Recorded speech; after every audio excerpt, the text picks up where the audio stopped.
afternoon, everyone. Thank you for joining us. If you are in the right place, if you have joined us for the fourth session of our Integrated Resource Plan roundtables and training, this is offered on behalf of Partnership for Southern Equity, Southface, and Volt Solar. Throughout the day, or our time together, I shouldn't say a whole day, just this afternoon for an hour and a half. My colleagues, as well as some of our guest speakers, will be with you. And we will be interchanging out with speakers, as well as we'll be monitoring the chat box. If you have any trouble during the session, you can reach out to Kevin Kelly or Katie Southworth, and they will be able to help you. I think Spencer is also on board here from Southface as well. So if you have trouble at any point during the session, just contact one of us in the chat box and we will be happy to assist you. As I stated, this is our training and collaboration roundtable number 4. Today's topic will feature energy efficiency in the IRP. And so we're excited to bring this subject to your way. We will have several different speakers at any point during a speaker session. If you need to ask a question, feel free to drop it in the chat box. We will keep track of the questions in the chat box and make sure that they reach the speaker at designated times, or we can answer some of them ourselves. We do record all of the sessions, as well as we will share all of the materials as well as the recording following the session in Google Classroom. If you've attended a session before, you should have already been added to the classroom. If this is your first session, you will be added following the class today. Kevin, make sure to add everyone. Without further ado, since this is our 4th session, we do have a couple more coming up. We'll provide some more information about session number 5 before we leave today. But Kevin, I don't know if you wanted to jump in and give a little pitch for our upcoming sessions. Sure, thanks, Cicely. So I just wanted to make a quick pitch for session number 5. And I think that if you read the title, in fact, we've thought of retitling it because the title, Reliability, the Reserve Margin, Seasonal Planning, might not be the sexiest sounding thing or the most interesting session. But the plug I want to make is that really reliability and the reserve margin and that function is at the heart of the IRP. It's really whether or not the utility has adequate resources to meet its forecasted load. And implicit in that decision making is, what units they're going to retire, like taking new coal units offline, and then do they need to buy new units? And the cost implications of those decisions are really significant for customers. So, and I think we're trying to line up some really interesting experienced speakers who understand this issue. And we're hoping to find somebody maybe who can interpret what happened in Texas with the winter storm crisis and what that actually will mean for integrated resource planning in Georgia, because we're sure that somebody's going to raise the issue of Texas, the topic of Texas, over and over. So anyway, I want to make that plug and say I hope that folks can join us for session 5. Thank you. And so today's session, as I mentioned, will be about energy efficiency in the IRP. And our first speaker that we have on deck, we have an awesome full speakers of ladies today will be leading our sessions. And so I'm excited for that. We have Claudette Ayanaba, who many of you might already know from Southeast Energy Efficiency Alliance. She is the policy manager. And Southeast Energy Efficiency Alliance, for those of you who are unfamiliar, they promote energy efficiency as a catalyst for economic growth, workforce development, and energy security across 11 southeastern states. Claudette helps stakeholders make smart, informed, energy-related decisions and advance energy efficiency in the region. She has also previously worked as an engineer with the Georgia Environmental Protection Division, Air Protection Branch, as well as working on state planning and rural development. Claudette also holds a bachelor's degree in physics from Spelman College and a bachelor's degree in mechanical engineering from Georgia Tech. She also holds a master's degree in environmental planning and management from Johns Hopkins University. Her passions include her daughters, reading, hiking, teaching, making connections, policy design, and trying to figure out how to fit it all into 24 hours, plus no extras. So without further ado, I will turn our floor over to Claudette. If you have questions for Claudette at any point during the presentation, drop them in the chat box. Kevin will queue those up for Claudette following her presentation. Following Claudette, we'll have another presentation from another speaker, and then we'll do some really cool simulation work in some groups. Thank you. Thank you so much, Cicely, for that amazing introduction. This is a two-step process in sharing my screen, so let me get that started. Okay, so can everyone see my first slide? Yes. Good to go. Okay, great.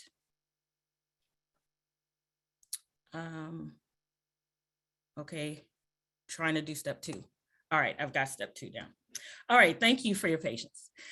Hello all, good afternoon. I'm Claudette Ayanaba with the Southeast Energy Efficiency Alliance.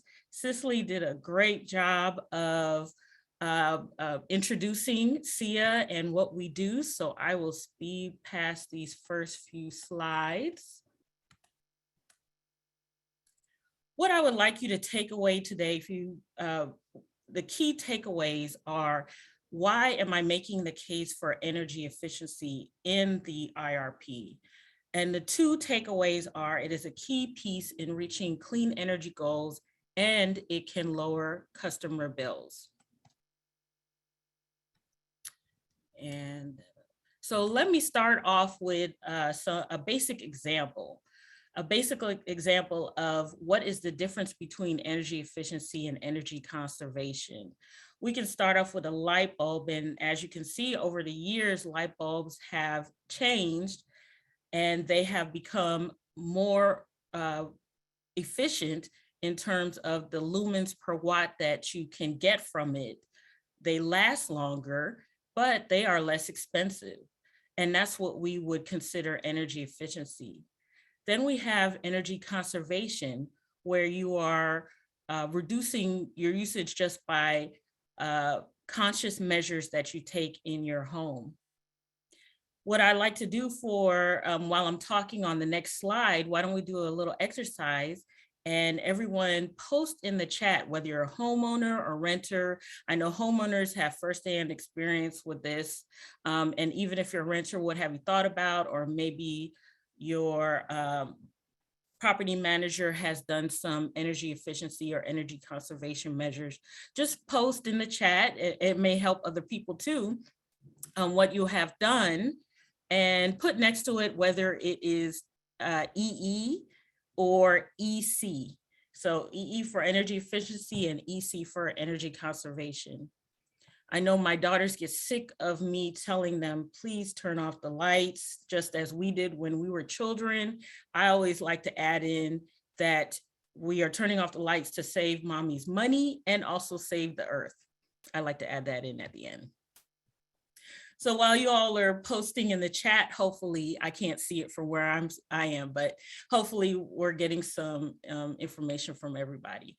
I have a refrigerator example to show you. So over the years, refrigerators have increased in the size, but they have decreased in the amount of energy consumption. That's because they're getting to be smarter refrigerators. That's an example. What is the difference between supply side and demand side management? Supply side management are our generation sources. So think coal-fired plants, nuclear plants, solar farms, wind farms, biomass. And then we have demand side. How is that energy that's coming from the grid being used? But it's a two-way street. The energy is being used, but it also is talking back to the grid to say, okay, this is when we need more energy, or this is when we need less energy. So I'll briefly go through the resource dispatch load graph, because I'm not an expert in this, and in the interest of time, it sounds like you'll have great experts in the next section that will really go into this. But the way utilities deploy resources, there's a system, and they use first the base load resources. Those are deployed first. They're typically coal and nuclear. Then you have intermediate resources, and then you have peaking resources when the demand is very high, and you can deploy, then they deploy things like solar from solar farms and wind from wind farms. Winter and summer have the demand side of it. So I talked about the supply side. So the demand side of it, you see different load profiles depending on the usage in the summer or the usage in the winter. So we have people who, when you wake up in the morning, you want your house to be warm in the winter, so you turn on your heater, so there's more demand. Then you go to work, you might shut it down. In the summer, we peak in the afternoon at the hottest part of the day when everyone's turning on their air conditioning and their fans to cool off.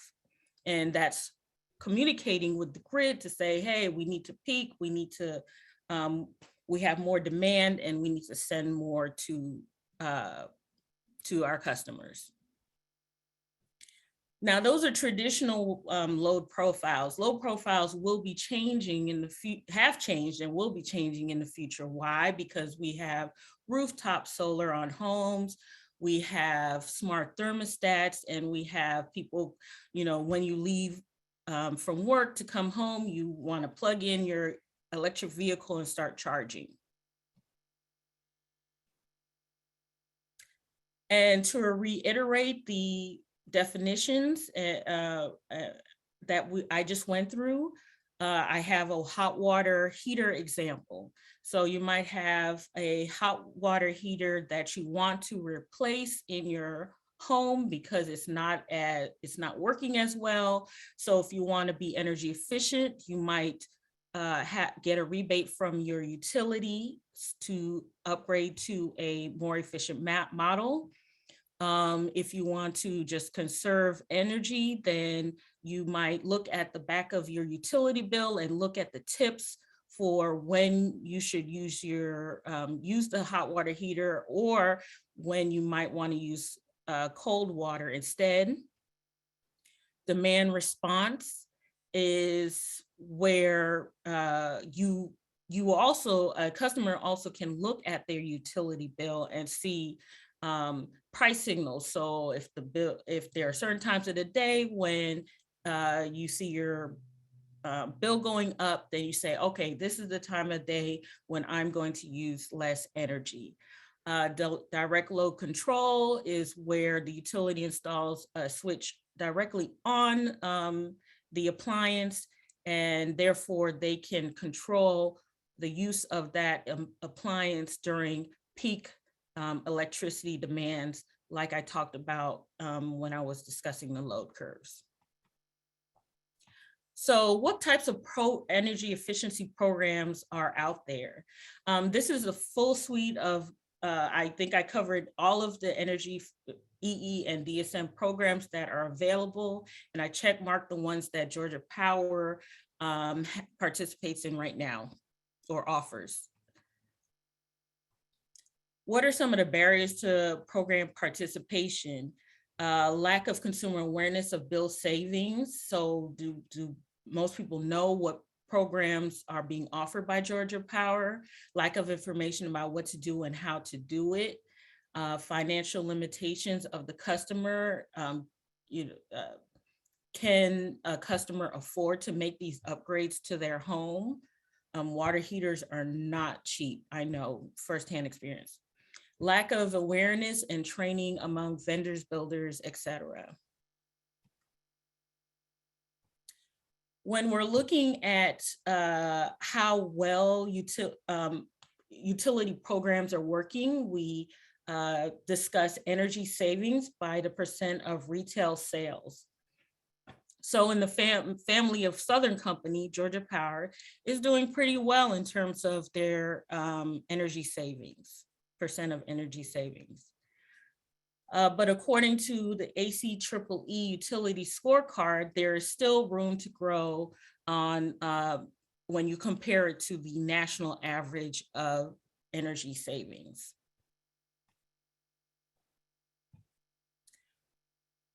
When you are looking through the demand side management folder, there is a, if you go on the Georgia Power Public Service Commission website, there's a folder with all of the filings and the certification programs.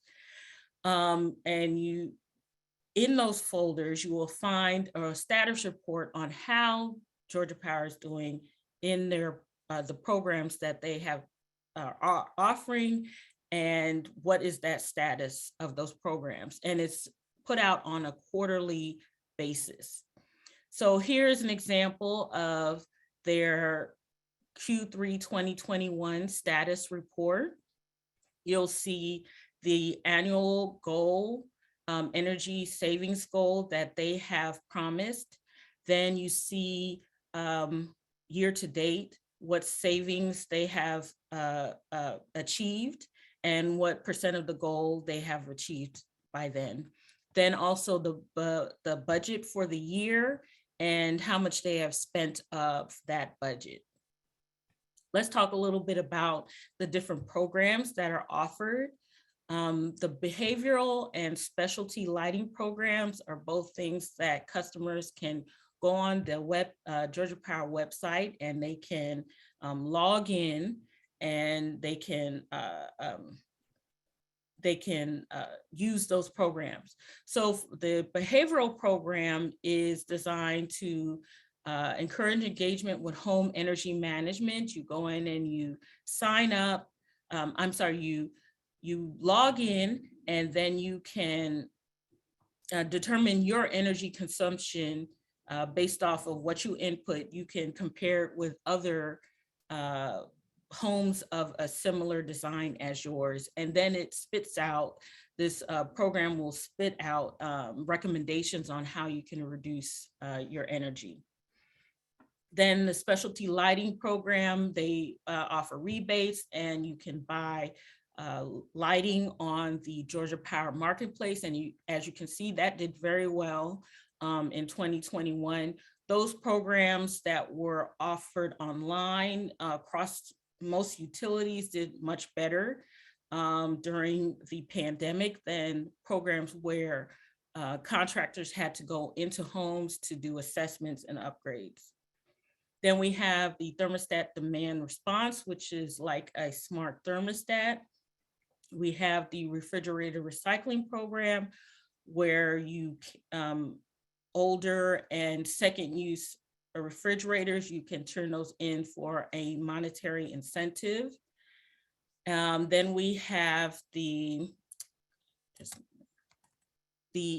sorry, I clicked the wrong thing. I want to get the acronym correct. We have the Home Energy Improvement Program and the Home Energy Efficiency Program and Assistance Program. Both programs are for qualified homes, and it has a financial incentive that Georgia Power provides to make upgrades to the home. The difference between the Home Energy Efficiency Assistance Program is that it's an income, it's termed the income qualified program, and also it's administered by a third party.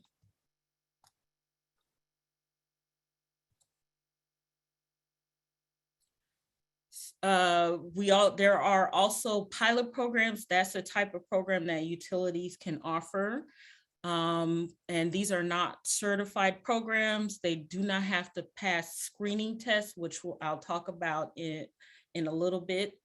The current program that Georgia Power has that's a pilot program is the Income Qualified Tariff-Based Energy Efficiency Pilot. The tariff-based, or what we call tariff on bill, or what I'll term TOB,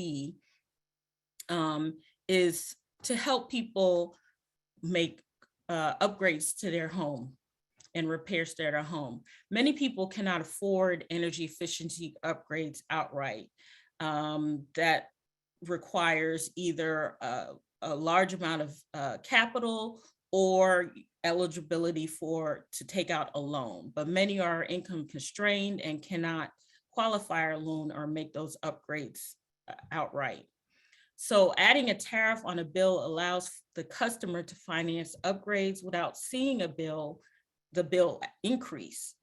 The amount that the customer is saving in energy use will then go towards paying off the financing that they applied for. Pay as you save is one of the programs that is for TOB, and pay as you save is the one that we have seen that's very successful, is in the way that it's been structured.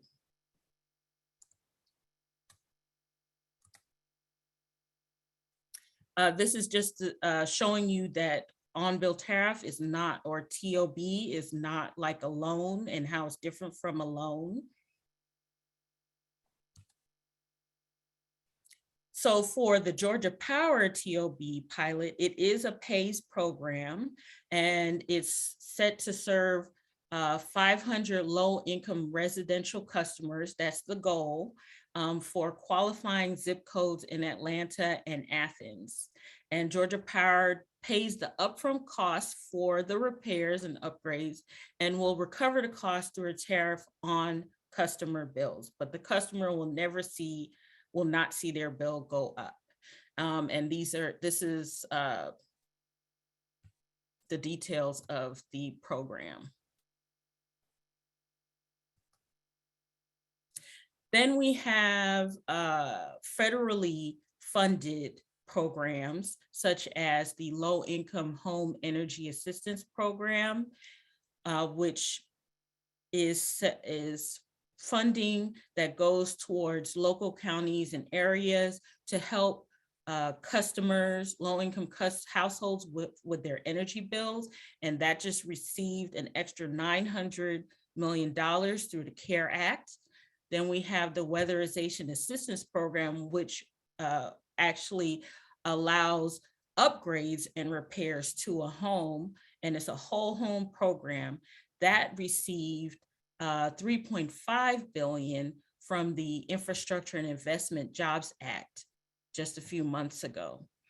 In Georgia, the WAP program is administered by the Georgia Environmental Finance Authority. It used to be a partnership with Georgia Power and GFA, but currently it's administered solely by GFA.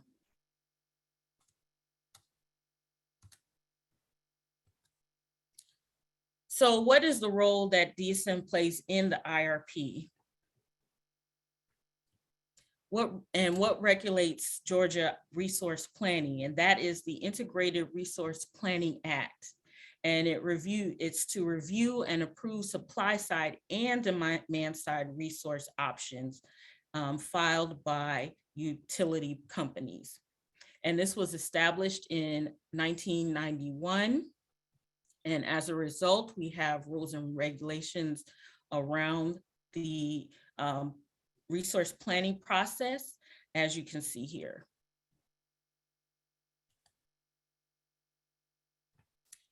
In 2004, the Demand Side Management Working Group was formed. And this working group meets it's a 20-month-long process that occurs in between the IRP filing years. And they convene on a regular basis throughout the year. The members of the group are Georgia Power staff, PSC staff, and advocacy groups. Many of you all are involved in that.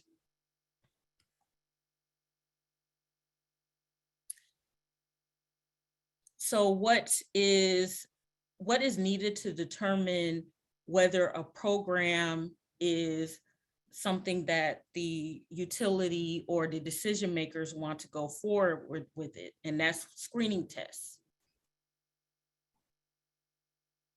And here is the list of screening tests. So how do decision makers decide these programs to administer? They use a benefit cost analysis to compare, what are they comparing, the avoided cost versus the cost to install the measure.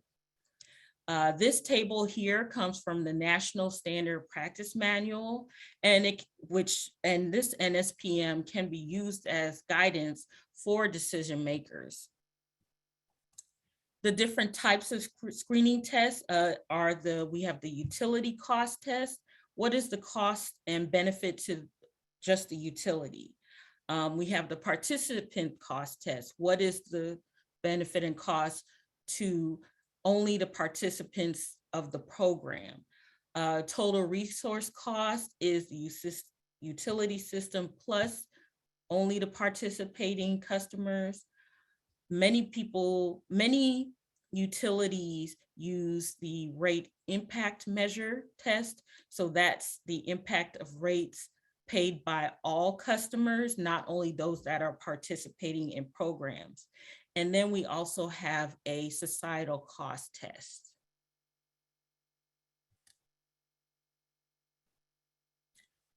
When developing these programs, most programs do not pass as standalone, but pass as a bundle or portfolio of programs. Building energy codes and appliance efficiency standards are deemed more passable. And low income programs they're determined by setting policy goals, are usually budget constrained, and are often exempt from these screening tests.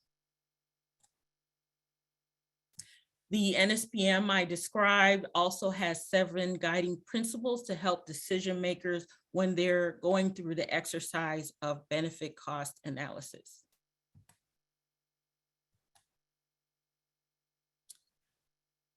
I'm sure many of you on this call have heard that in the Southeast, we have the lowest electric rates, and yet still we have the highest residential bills.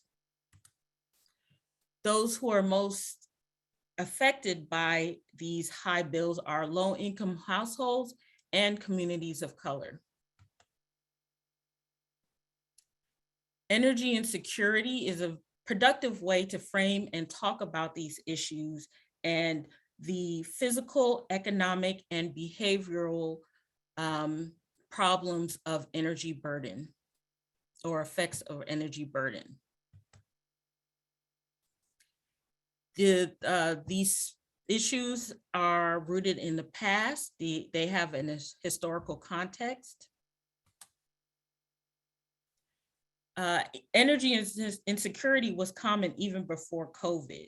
There were problems with energy burden, folks trying to pay their bills, having problems being disconnected, and the pandemic, as many have heard, just highlighted those issues. They were not new issues, they were just highlighted and brought to light. Here in this map, we see what is the impact of energy burden on non-low to middle income households. Not a lot. But when we look at low to middle income households, the energy burden cost is high. And we see that with all of the red on the map, and Georgia is not exempt. This also disproportionately affects Black households and communities of color. On the next 2 slides, I will talk about housing and the housing stock in the Southeast. If you look at this, sorry, I'm trying to move this to the side, here we go.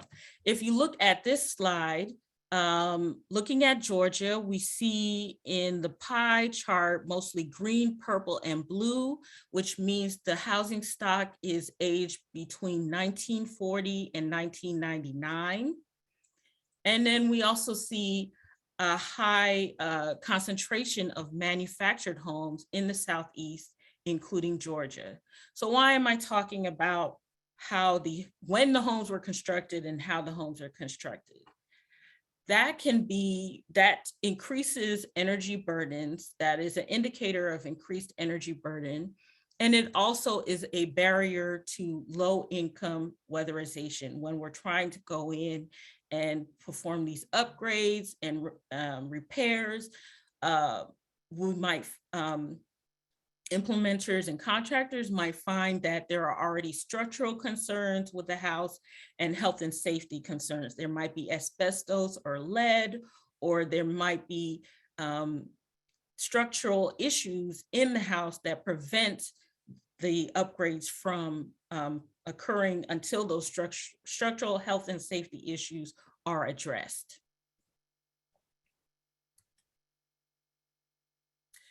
Here we see a evaluation of if you have energy efficiency measures in place, who benefits the most, depending on your state.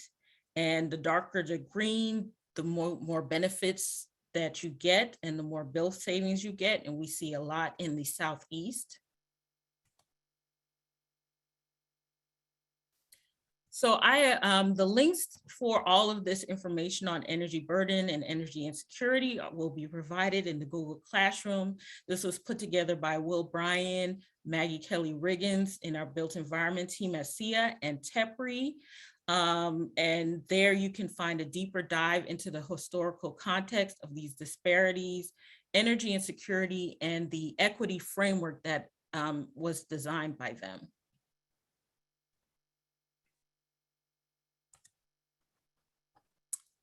And last but not least, how can we use energy efficiency to address climate goals? And why is this important? It's important because many utilities have set carbon reduction goals, which includes Georgia Power. It gives you a boost and a help assistance to achieve 100% renewable energy. The Infrastructure Investment and Jobs Act contains several EE provisions for building efficiency. And then here I've also listed the ACEEE recommendations on when you are trying to, how to use energy efficiency measures to address climate goals. Thank you very much. I believe I will hand it back to Cicely or Kevin for questions. Yes, And thank you so much. Sharing. Let me stop. Please give Claudette a round of applause. And I think Kevin has been answering some questions, but I think he has a few questions he also wants to send your way as well. So Claudette, we had a couple questions in the chat about the PAYS program, Georgia Power's RISE pilot. And questions, people wondering what is the status? How many folks have gotten enlisted in that program? And one said there's been some negative PR about the program. Could you say a little bit more about the status of Georgia Power's RISE pilot? And that is the PAYS pilot. Yes, so there are no specifics on, I do not have any specifics on the status of the pilot. I know that there have been some issues that Georgia Power is addressing. They have not reached the 500 homes that they would like to get to. There have also been issues with bill savings and making sure that people are actually saving are not seeing the amount reflected on their bill, and how when they go in and they see that what repairs are needed and the cost of that, they want to make sure that the cost does not exceed how much someone is paying on their bill. So these are things that Georgia Power is addressing now, and as a pilot, we will continue to look and see how that evolves. Claudette, somebody else asked, I think this was in reference to the energy burden map, and it showed DeKalb County is worse than many Atlanta area counties. Do you have any sense of why that might be true? I would have to refer to Will Bryan, who put together these maps. On a county level, it could depend on housing stock. It could depend on many, the different indicators that I talked about.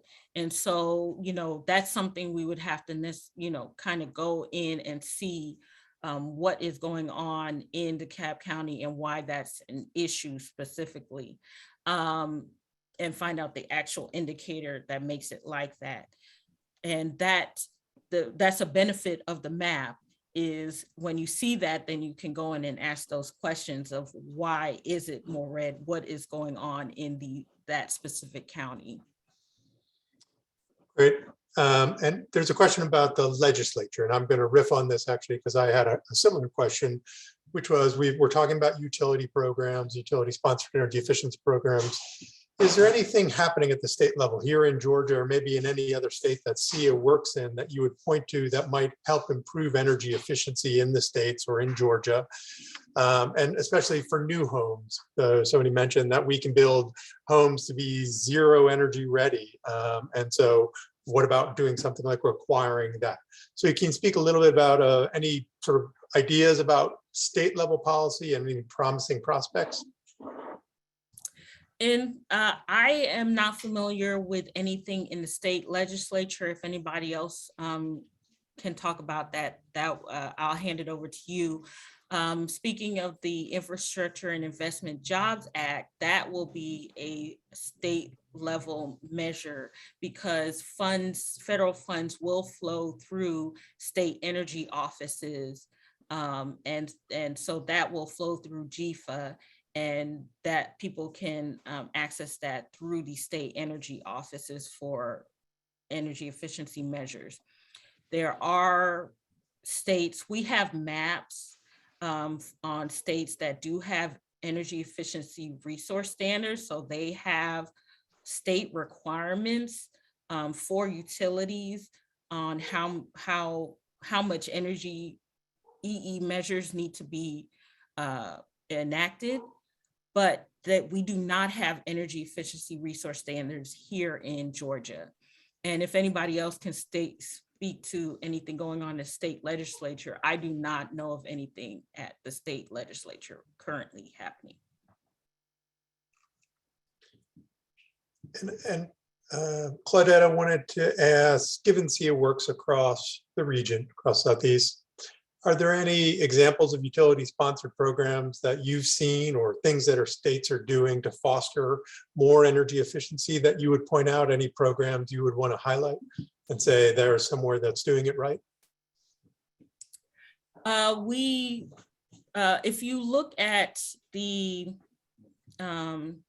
SACE has put out an energy efficiency scorecard for the Southeast, and there you'll see that utilities such as Duke in the Carolinas, I don't think Arkansas is involved in that, is included in that report, but they have deep energy efficiency measures that they are working on, and they also have energy efficiency resource standards at the state level. So they have that state level requirement. We have Virginia that has the Clean Energy Act. The Virginia Clean Energy Act has energy efficiency requirements in there for their utilities. In North Carolina, House Bill 951 was just passed, and that will probably affect how utilities increase their programs over the year to meet their the climate goals there. We also have the South Carolina Energy Freedom Act. The South Carolina Energy Freedom Act requires a certain level of energy efficiency programming, and the public service there, the commission there has sent back, I don't want to say it wasn't rejected, but they've sent back utility filings and said, hey, you don't have enough energy efficiency programs. And then the utility increased their programs, and they fulfilled the Energy Freedom Act requirements. Great. All right, I'm going to squeeze in one more if I can. Somebody made the point that we're talking about Georgia Power, one utility in the state, but there are, depending on how you count, about 94 other utilities in the states, including the electric membership co-ops and the electric cities. Any thoughts on how we can help those utilities become or sponsor greater energy efficiency programs for their customers? That is $1 million question.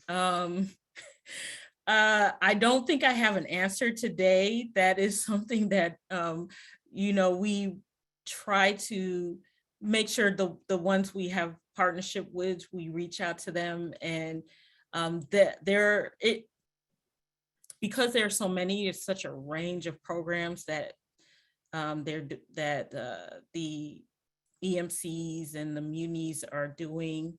So it can range from really deep and intense energy efficiency programs to not that many. And that is something that a lot of folks are starting to look at, because there are huge opportunities in rural areas for retrofits and repairs. And a lot of those issues with housing stock, age of housing stock and manufactured housing are in rural areas that are covered by co-ops and munis. So that is the $1 million question. Cool. And on that note of $1 million question, let's give Claudette a round of applause again. And I want to switch gears a bit. So at all of our trainings, we try to always start off to give a little foundation in the topic of the day. So today, Claudette gave us a wonderful overview of energy equity and demand side as foundational things. We've also seen in the chat box where you can see our list of terms that we've been updating each week as a glossary. So if you hear acronyms or things you don't understand, just let us know. We'll make sure to provide those in the chat box and also add them to our glossary. But we also wanted to provide some other perspectives on energy efficiency and what it looks like in practice. And so, up next, we wanted to bring a perspective from a practitioner who's on the front lines every day. And what this looks like in practice that may not always come up or be titled straightforward energy efficiency, but how this looks like to end users and people most in need in our various communities. So we are excited to have with us Lisa Jones. She is the executive director of House Proud. House Proud is an Atlanta nonprofit that helps low-income seniors, veterans, and disabled persons, which are Atlanta homeowners, make critical repairs so they can age in place in their communities. She helped establish House Proud and has served as its executive director since 2012. Her ultimate goal is to expand House Proud to be a model throughout the country. And she's taken a recent step in the direction when House Proud expanded to serve seniors in Birmingham, Alabama. She has worked in the nonprofit industry for over 26 years and held various positions earlier in her career around youth and fundraising before bringing her talents to develop House Proud. And so I think Lisa offers a very rich perspective of what this looks like for others and people who may not be using the same language we use all the time, but who are most certainly impacted by this and can greatly benefit from an expansion in the IRP towards energy equity. Lisa, I'll turn the floor over to you. All right, thank you so much, Cecily, for that introduction.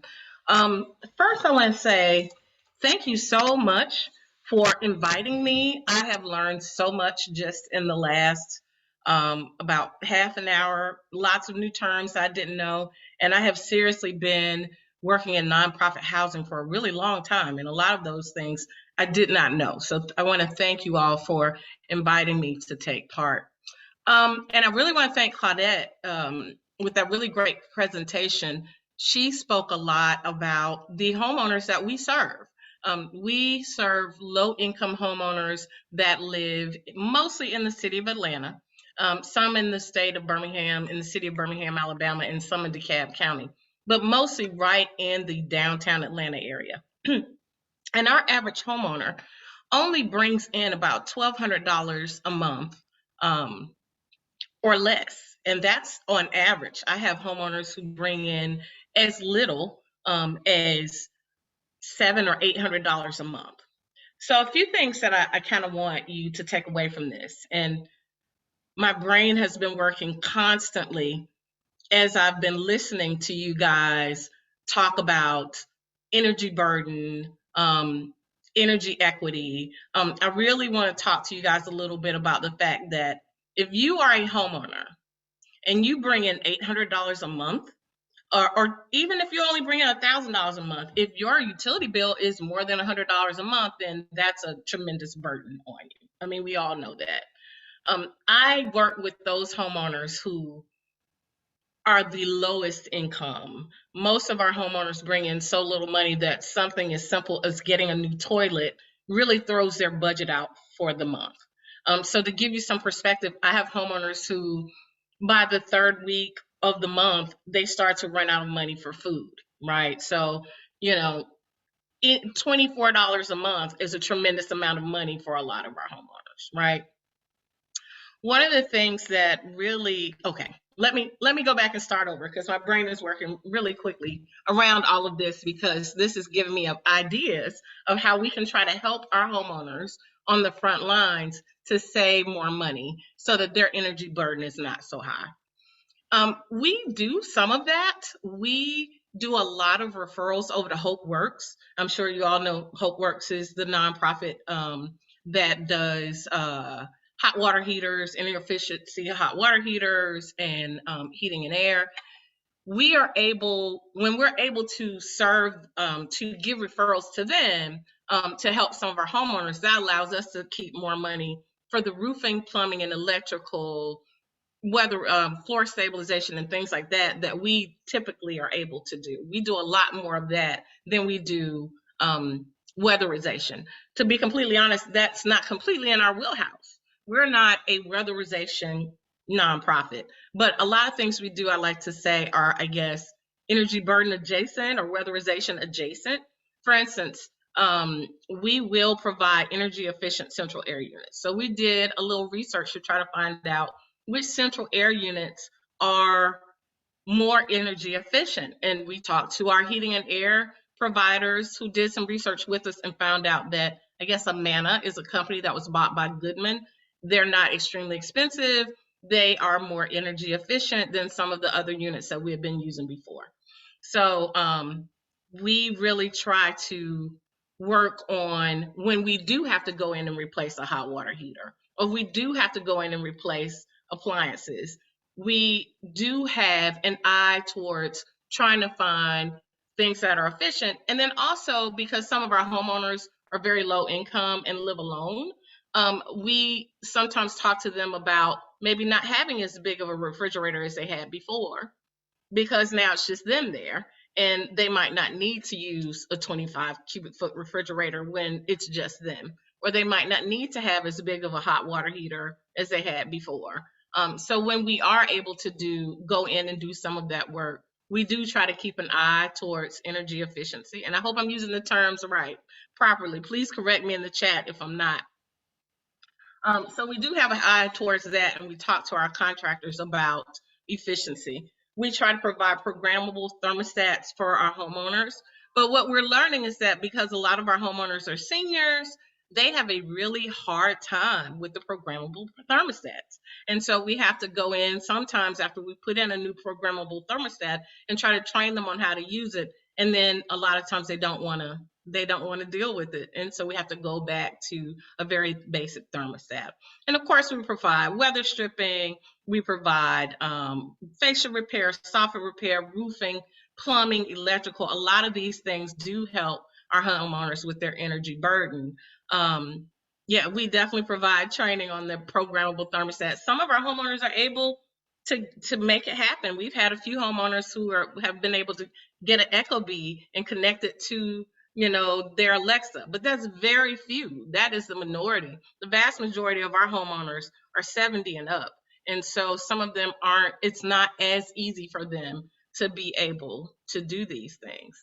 So as you all were talking, I was thinking about ways that we can improve our service delivery. One way that we need to improve on our end, on the House Proud end, is to sit in on trainings like this and get more information around these terminologies, learn more about the programs that are out there for homeowners.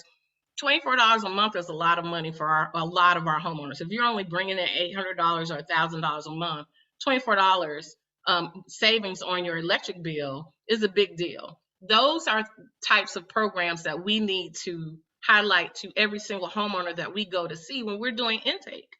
Those are things that, you know, I'll talk to our staff about, you know, how are there ways that they can try to reduce their energy burden, because we are on the front lines and we do have a staff of folks who work really closely with seniors and know how to talk to them and can, you know, help them through the process of applying for programs that will help them to save some money, right? So that's one way that we can do better. We need to learn more about all the programs that exist for them, and then try to get them to take part in those programs if they can. And then the other part that I really took away from Claudette's training that has my brain kind of working is behavioral training.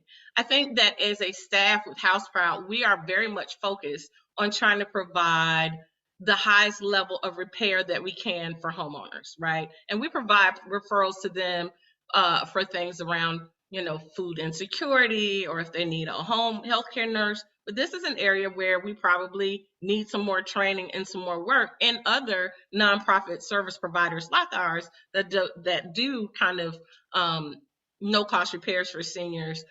We really need to be able to do some training with them, even if it's just giving them a card.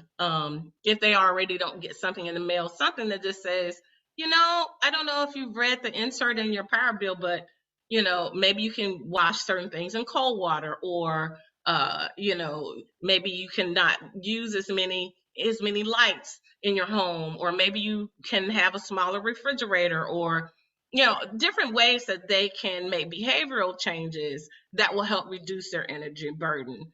Because like Claudette said, you know, here in Atlanta, Georgia, the energy burden is really high, especially among African Americans, and that's our client base. We work with mostly African American widows who, you know, only have one income. And so every little bit for them really, really is important. The other thing that I think might be helpful is if we can figure out how to connect with some of these programs that I was not even aware about that are ongoing, to see if we can help with some of those repairs that have to be done in order for the energy efficiency part or the new appliances to be put into the home, right?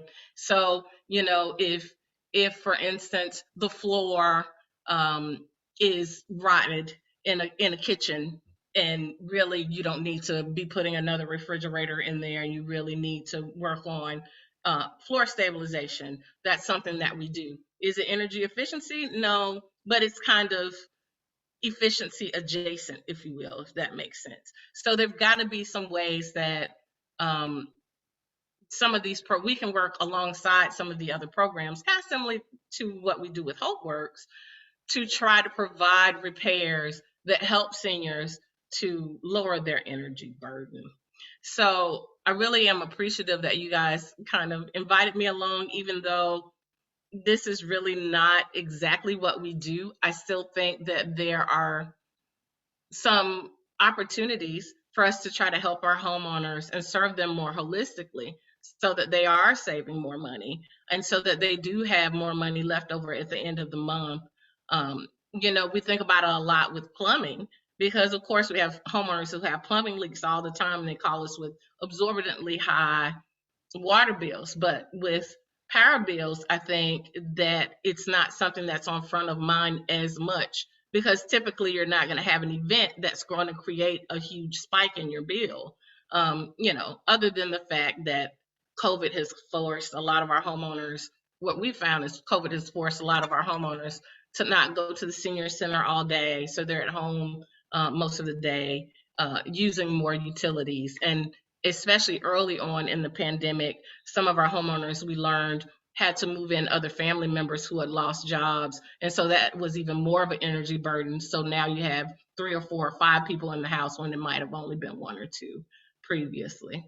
So thank you so much for having me. I don't know if that was helpful at all to you, but I really want there to be some opportunities for us to work more closely with the other programs that exist so that we can help our homeowners to save more money. Because like I said, $20, $30, $50, $100 a month is huge for someone who only brings in $800, $1,000, or $1,200 a month. Thank you. So please give Lisa a round of applause. Thank you so much. Your work is critical because, we can create policies and laws, but if it doesn't actually reach the end user, it's like a false equivalent. It's like we didn't finish our job.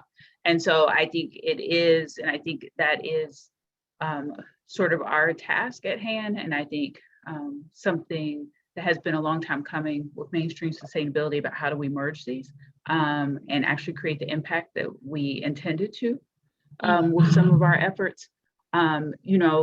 In a few moments, if people have questions, we'll take a few questions, but you also will get to, walk for a little bit in Lisa's shoes.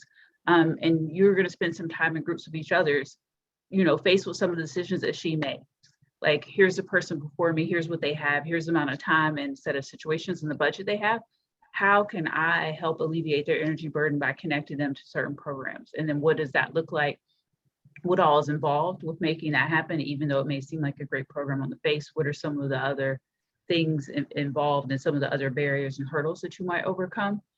So that we can really think through this and think about what this looks like practically on the inside as we seek to be better policymakers, and then also seek to engage community members to be able to advocate for themselves who may not think, they're not sitting at home thinking about energy efficiency or integrated resource plan, but it affects all of us. And so how can we make this more amenable to everyone who is affected by it? Kevin has a few questions for you, but before we move into the group work. Lisa, quickly, I was reading your bio and you talked about that recently House Proud has been able to expand its services and recently done some work in Alabama. Can you talk a little bit about what do you see as opportunities for, I think you said your aspiration was maybe to see House Proud expand nationally, which sounds awesome. What are some of the opportunities for House Proud to expand, and what are some of the challenges of trying to expand that kind of work? So we just started through a CDBG contract doing some work in Alabama. And it was really interesting because, I'm always looking at housing stock, and our housing stock here is changing rapidly. Unless you've been under a rock, we all know that housing prices are going through the roof here in Atlanta. Birmingham is on the front end of what Atlanta was. Birmingham now is where Atlanta, Georgia was, I'd say 8, 9, 10 years ago, right? You're starting to see the changes. And that affects the seniors there in so many different ways. What we've learned just from getting started in Birmingham is that the income of the homeowners there is much lower, and a lot of the housing stock is much older. And so we have to be very careful about how we go in and do repairs. We've also learned, and this is kind of off subject, but makes sense. What we're saying is that the challenge for moving to new markets is that every market is so different. I'm born and raised in Alabama. I went to University of Alabama. I am from, I have a big heart for Alabama, but I've spent the last 26 years in Atlanta, Georgia. Well, 25 years in Atlanta, Georgia. And so to go back to my home state and see how much it is changing. But even though we're only 2 hours away, it is a very different market with a very different landscape, with very different costs and price structures. And so that is one of the challenges when you get ready to expand, is that there's such a learning curve that every market I'm learning is going to have to be a little different. I really believe in our model. We use a lot of volunteers for things like painting and landscaping. We try to keep a very diversified budget with lots of corporate sponsors and not too government heavy. But I love the fact that we work very closely with the homeowners, and we're going to continue to do that in every single market. Finding people with a heart to be able to do it and to expand into every single market is difficult. And obviously other nonprofits have done it and done it successfully, but there's a very high learning curve. We're learning just in moving into our very first market that it's sometimes easier said than done. We've been very successful in Birmingham, but it's taken us about 2 years to really get our sea legs under us. And so we are blessed to have made it happen and are always looking for prayers and support. Thank you very much. But we are passionate about wanting to move our model all over the country if possible. All right, Lisa, let me see if I can fit in one more before we shift to the exercise. Have you been looking at funds that might be available via the Justice 40 focus of the infrastructure bill, if you couple with efficiency and solar? I am not aware. And this is one of those things where I'm so glad that I'm actually in this circle, because these are things that I'm honestly know very little about. And so one thing I will say for us is we are willing to acquire funding from anywhere. We have no problem asking for funding. So I would love to connect with you guys afterwards to see if there are some opportunities there for us to acquire more funding. We have tons of homeowners on our waiting list. And then we got a little bit of national exposure, and then we start getting calls from all over the country. And so we're really starting to realize how much housing is changing. I won't say housing is changing, but how much need there is for seniors, low-income seniors, to be served all over this country. And so that's part of our real want and need and passion to try to expand our model to other markets. All right, thank you. Join us again with giving Lisa a round of applause. I so appreciate you taking time out of your day to join us. It's really good to hear from practitioners on the front lines. So in a moment, our breakout rooms will open. In the chat box, I've dropped 2 links. Each of you will be assigned a community member profile. You'll know which profile you're assigned by the name of the breakout room you'll be in. As a group, we want you to decide how is it that you can reduce their energy burden, given their budget and a list of interventions that are listed on the outlines. And then as a group, there's a second URL for a report out for one person or whoever, how you decide to write out what it is that you decided for this person and why. If you have issues at any point, you can message one of us and one of us will jump in. But in a moment, I'll open breakout rooms. And your goal is to review the scenario that you've been provided for different community members. And then decide how is it you would alleviate their energy burden. And we'll come back together at the end, have a few report outs about it, but just see what it was like and what the experience was like, and trying to decide how to best alleviate someone's energy burden. So you should see the breakout rooms pop up on your screens. You should be moved automatically if you say yes. And if anyone has any issues, let me know.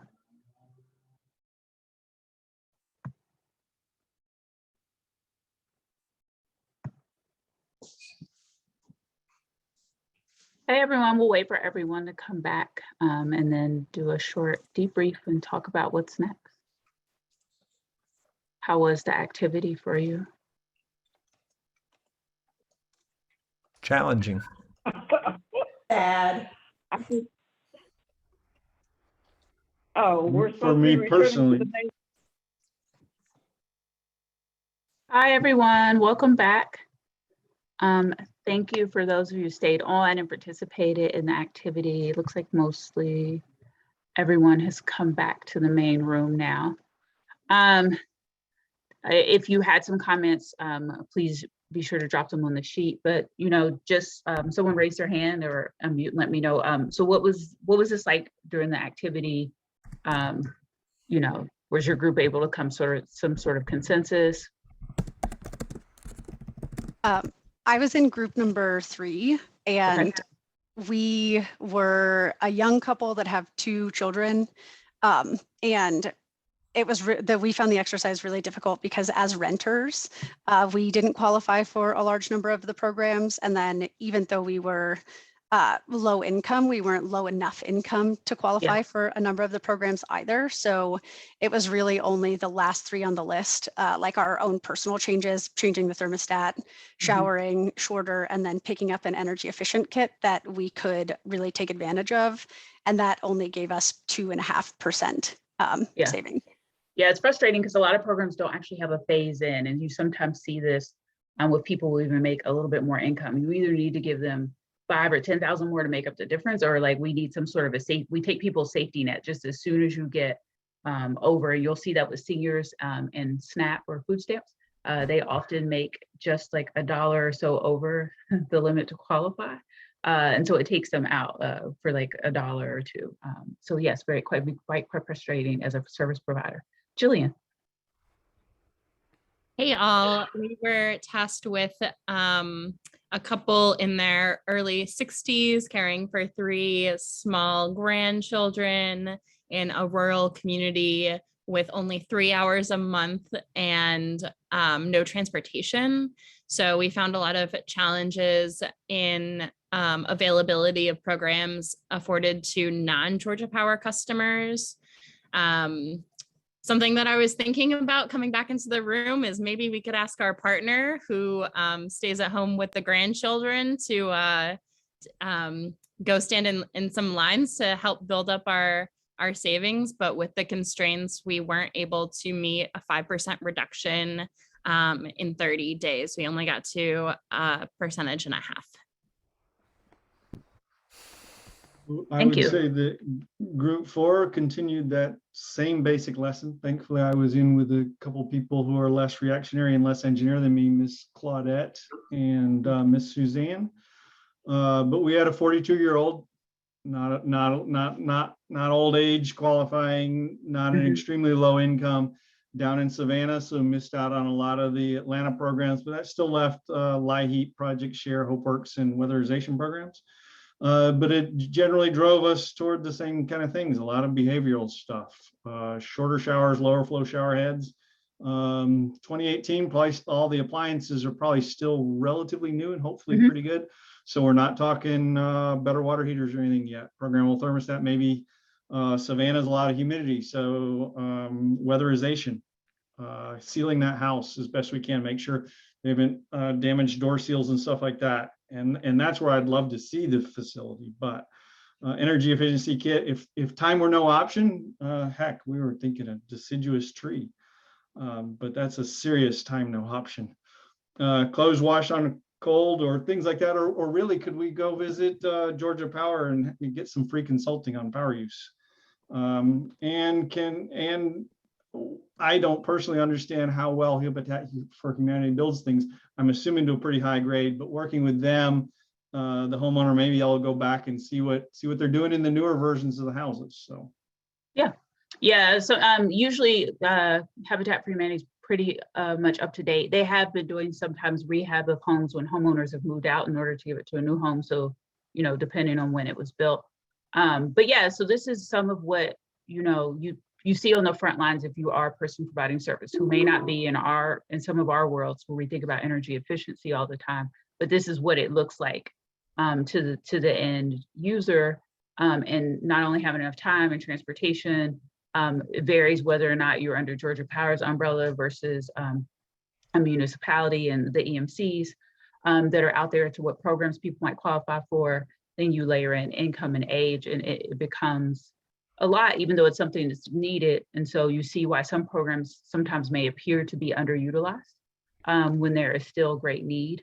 But these are all things that we should be thinking of when we are designing policy and programs, and why we need people designing policy and programs who are also those who are most affected by it, in order for us to get to better solutions, and for us to continue to work. We're overwhelmed with opportunity, but this is why IRP and other things are really critically important. And this is where we see, effects and efforts of climate change to have some real opportunity and energy equity to make really great impact if we can get some of these other things right. And also speaking to just the larger thing of, income equity and what that means, or just being able to get people to the point to be able to take care of themselves, but then also to live in quality housing stock, and that not be seen as some sort of privilege. But it is 5:01. I try to be mindful of people's time, especially on a Wednesday and the second Wednesday of the year. We dropped a survey in the chat box. Please take a moment to provide us some feedback. We try to tinker and make these better each time. So we appreciate your candor. Thank you for participating with the activity. Definitely we all keep dealing with this and seeing what's out there. And join us next month. As Kevin said, that will be what the heart of the IRP is. Don't let the title discourage you or confuse you. We'll delve into that. We have 2 more of these left. We'd like to see more and more people involved. As always, we'll load stuff to the classroom after, so you can have all the notes and other things from today. And it has been wonderful, wonderful to see you this afternoon, and we will see you back next month. I think, is it February the 9th? Is that correct, Kevin? I think that's right. Yeah, so I'll make sure to Wednesday, post it in the classroom. yeah, it'll be Wednesday, 3:30 to 5, and have a lovely evening or afternoon wherever you are.